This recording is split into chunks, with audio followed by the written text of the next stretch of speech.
Hi friends, இன்றைக்கி நம்ம Nisha cooking சேனலில் தவளை வடை நல்லா சூப்பராக டேஸ்ட்டாக டக்குன்னு செஞ்சிடலாம். மேலேருந்து நல்லா கிறிஸ்பியாகவும் உள்ளே நல்லா சாஃப்டாகவும் இருக்கக்கூடிய இந்த தவளை வடையை இங்கே பொட்டுக்கடலை சட்னியோடு டிப் பண்ணி சாப்பிட்லாம். ஈஸியாக செஞ்சிடலாம், டேஸ்ட் செம்மையாக இருக்கும். வாங்க இது எப்படி செய்யலாம்னு சொல்லிட்டு பார்ப்போம். அதுக்கு முன்னாடி எங்கள் சேனல் லைக் பண்ணுங்கள், ஷேர் பண்ணுங்கள், சப்ஸ்கிரைப் பண்ணுங்கள், பெல் பட்டன் ஆன் பண்ணுங்கள், கமெண்ட் பண்ணுங்கள். தவளை வடைக்கு ஒரு பவுலில் கொஞ்சோண்டு பச்சரிசி, துவரம்பருப்பு, உளுந்து, கடலைப்பருப்பு, காரத்துக்கு ஏற்ற மாதிரி வரமிளகா, காஞ்ச மிளகா போட்டு நல்லா அலசிட்டு ஒரு 2 மணி நேரம் ஊற வச்சுக்கலாம். இன்னொரு பவுலில் கொஞ்சோண்டு பாசிப்பருப்பு போட்டு இதுவும் அலசிட்டு ஊற வச்சிடலாம்.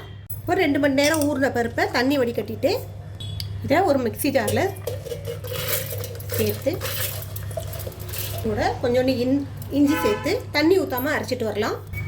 இப்போதைக்கு இதில் கொஞ்சோண்டு தண்ணி ஊற்றி அரைச்சிக்கலாம். இப்போ இதே இந்த அளவுக்கு அரைச்சாச்சு. ரொம்ப குறை இல்லாமல் ரொம்ப பேஸ்ட்டாகவும் இல்லாமல் கொஞ்சம் இந்த மாதிரி இருக்கணும்.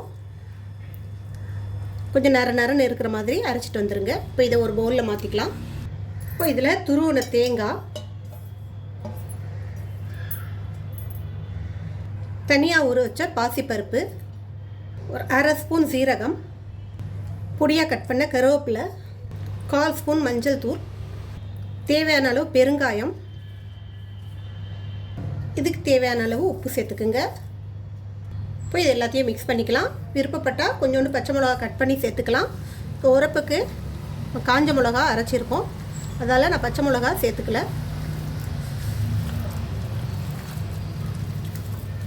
அவ்வளோதான், தவளை வடைக்கு தேவையான மிக்ஸி இங்கே ரெடி ஆகிடுச்சு. அடுப்பில் எண்ணெய் சட்டியில் எண்ணெய் வச்சுக்கிங்க. எண்ணெய் நல்லா காஞ்சிடும், அடுப்பு சிம்மில் வச்சுக்கிங்க. இந்த மாதிரி ஒரு பால் பாக்கெட்டோ இல்லை எண்ணெய் பாக்கெட்டோ, அப்படி இல்லைன்னா இலை கிடச்சிச்சின்னா உங்களாண்ட இலை எடுத்துக்குங்க. அதில் வடையை தட்டி எண்ணெயில் போட்டுக்குங்க.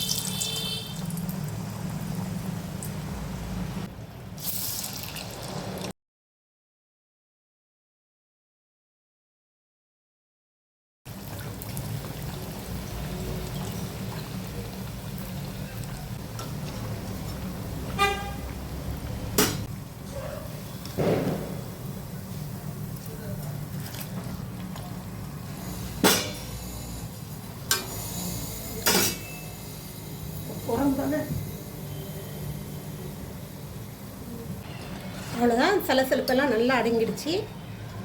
நல்லா அடங்கினதும் நம்ம இதை ரிமூவ் பண்ணிடலாம். அவ்வளோ சூப்பரான தவளை வடை ரெடி ஆகிடுச்சு. இதே போல் நம்ம மற்ற வடையும் போட்டு எடுத்துடலாம்.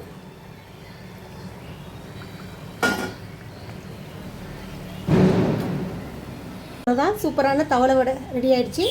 இது தேங்காய் சட்னியோட தொட்டு சாப்பிட்டிங்கன்னா சூப்பராக இருக்கும்.